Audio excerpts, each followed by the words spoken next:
లో కూడా కొంతమంది ఇంకా వారికి సపోర్ట్ రైట్. యామిని గారు ఒక్క నిమిషం.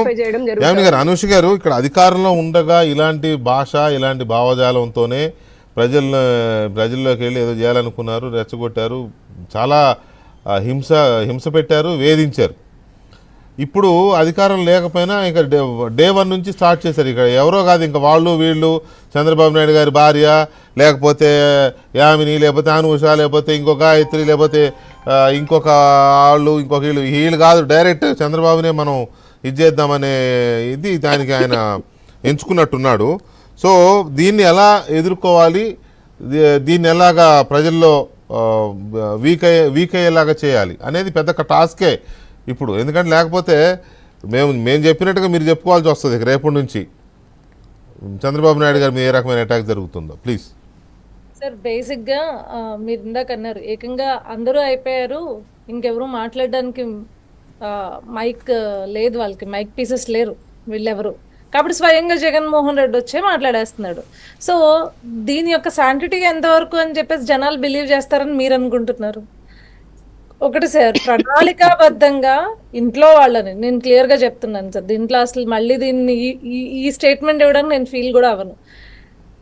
ఒక అమ్మని ఫస్ట్ ఆఫ్ ఆల్ ఇంట్లో ఆడవాళ్ళని నాకు తెలిసి ఎవరు కూడా రాజకీయాల్లోకి రావాలి, ఈ రాజకీయాలు ఇప్పుడున్న రైట్ నో ఉన్న సిచ్యువేషన్స్లో అసలు రాజకీయాల్లోకి లాగాలి అనకూడదు. తన భార్యను రాజకీయాల్లోకి పిలవలేదు కానీ తన తల్లిని, తన చెల్లిని మాత్రం ఆ రోజు షర్మిల గారు కాకుండా భారతిరెడ్డి ఎందుకు పాదయాత్ర చేయలేదు? ఎందుకు షర్మిల గారే చేశారు అంటే వీళ్ళని ప్రణాళికాబద్ధంగా వాడుకున్నారు. కొన్ని వాళ్ళకి ఏమన్నా సక్సెస్ఫుల్ లైఫ్ ఇచ్చారా అంటే లేదు. మీరు చూడొచ్చు వైజాగ్లో ఆవిడ విజయం, వైజాగ్ అనేది అక్కడ తెలుగుదేశం పార్టీకి కంచుకోట. సో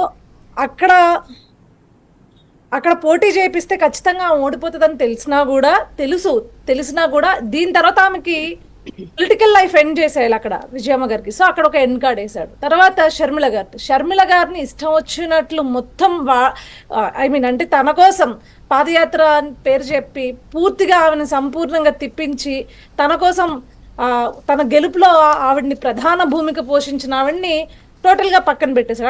అక్కడ ఆవిడ రాజకీయ జీవితానికి ఒక end card from the YCP party వేశాడు. ఆవిడ ఈరోజు తేరుకుని బయటకు వచ్చి కాంగ్రెస్లోకి వెళ్ళి ఆవిడ ఒక ఎస్టాబ్లిష్మెంట్ ఆవిడ పర్సనల్గా ఆవిడ చేసుకుంటోంది. కానీ లిటరల్లీ సొంత ఇంట్లో ఆడబిడ్డల్ని వారి యొక్క ఎదుగుదలను కూడా కట్టడి చేసిన ఈ వ్యక్తి వాళ్ళపైనే వచ్చి ఇందాక సార్ అన్నట్లు కిరణ్ కుమార్ రెడ్డి గారు అన్నట్లు వాళ్ళపైనే ఎన్సిఎల్టీలో కేసు వేయడమో, లేకపోతే వాళ్ళ గురించి సోషల్ మీడియాలో మాట్లాడించడమో, లేకపోతే వాళ్ళ గురించి విజయసాయి రెడ్డితోనూ, లేకపోతే వైవి సుబ్బారెడ్డితోనూ, సజ్జల రామకృష్ణారెడ్డితోనూ అసత్యాలు ప్రచారం చేయడంతో స్వయంగా షర్మిల గారే కదా ఏబిఎన్ ఛానల్లో బాధపడ్డారు. సజ్జల రామకృష్ణారెడ్డి గారు చెల్లెల మీద విజయసాయి రెడ్డితో ప్రెస్ మీట్ పెట్టించాడు హైదరాబాద్ లో, చెల్లెల మీద సుబ్బారెడ్డి గారితో ప్రెస్ మీట్ పెట్టించాడు తాడేపల్లిలో.